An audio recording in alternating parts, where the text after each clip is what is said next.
محترم حاضرین کرام، بزرگان دین، نوجوانان ملت،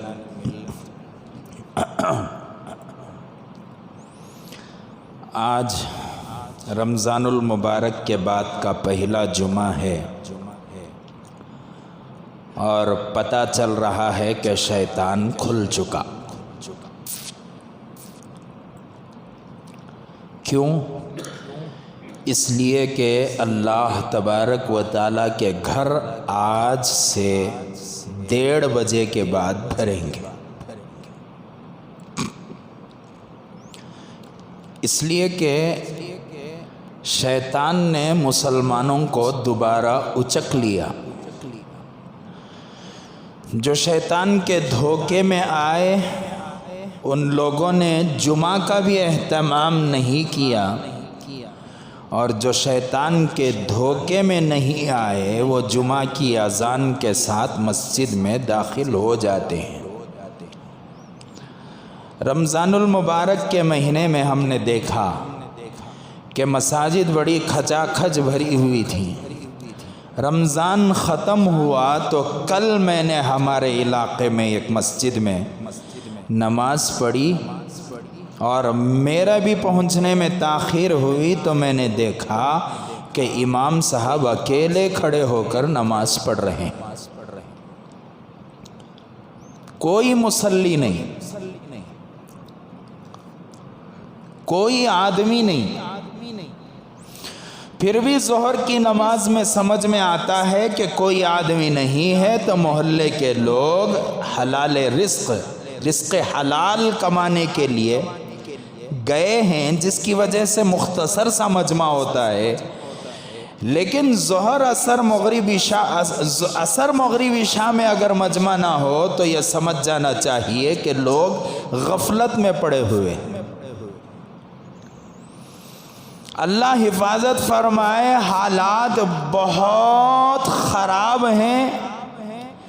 آج میں مجبور ہوں کہ کچھ حالات پر بولوں، ورنہ لوگ کہا کرتے ہیں کہ مولانا کا بیان بہت اچھا ہے مگر دنیا کے باتاں بلّہ کیا کرتے ہیں۔ جہاں بھی جس مسجد میں بھی گیا وہ مسجد میں یہ سنیاسوں میں،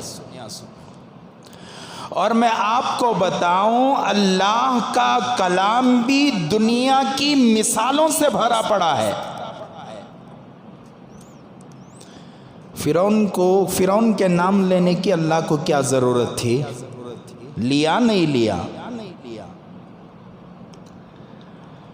نافرمانوں کا نام اللہ تبارک و تعالیٰ نے قرآن پاک میں لیا تاکہ قیامت تک کے لوگوں کے لیے عبرت بن جائے۔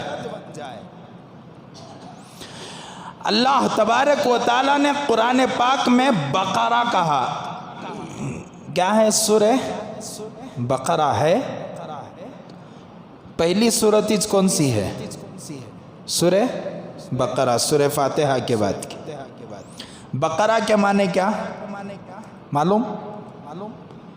گائے، بیل۔ کیا معنی؟ گائے کے۔ تو اللہ تبارک و تعالیٰ نے سورت کا نام ہی گائے رکھا، سورت الگائے۔ اگر گائے اگر عربی میں ہوتا، ہمیں جو گائے بول رہی ہیں وہ عربی میں رہتا تو بقرہ کے بجائے کیا ہوتا؟ سورہ گائے۔ اور پھر اللہ تبارک و تعالیٰ نے اس سورت میں گائے ہی کا تذکرہ فرمایا۔ اور ایک سورت آتی ہے قرآن پاک میں، سورۃ النمل۔ کیا نام؟ سورۃ النمل، نمل، ٹھیک ہے؟ کیا سورہ نمل کے بارے میں معنی؟ چونٹی کا سورہ۔ نمل کے معنی؟ چونٹی۔ یہ کئی کو بول رہا ہوں سو۔ اب میرے عنوان میں ذرا آج کے ماحول کے حساب سے بہت ساری چیزیں آنے والی ہیں، وہاں لوگ یہ اعتراض نہ کر بیٹھیں کہ مولانا بیان بہت اچھا کرتی، دنیا کے باتاں بلّہ کیا کرتی۔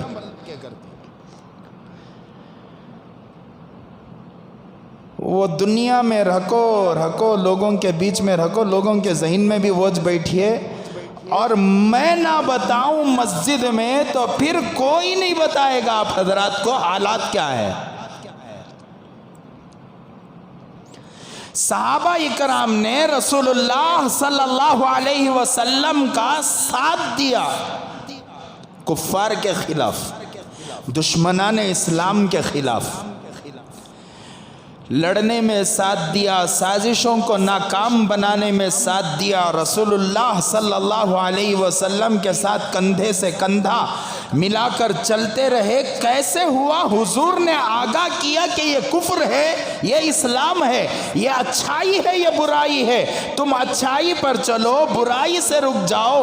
اچھے لوگ ایسے ہوتے ہیں، برے لوگ ایسے ہوتے ہیں۔ اللہ کے رسول نے دودھ کا دودھ، پانی کا پانی کیا۔ صحابہ کرام نے اپنی جانوں کا نذرانہ بھی اللہ کے رسول کے سامنے پیش کر دیا۔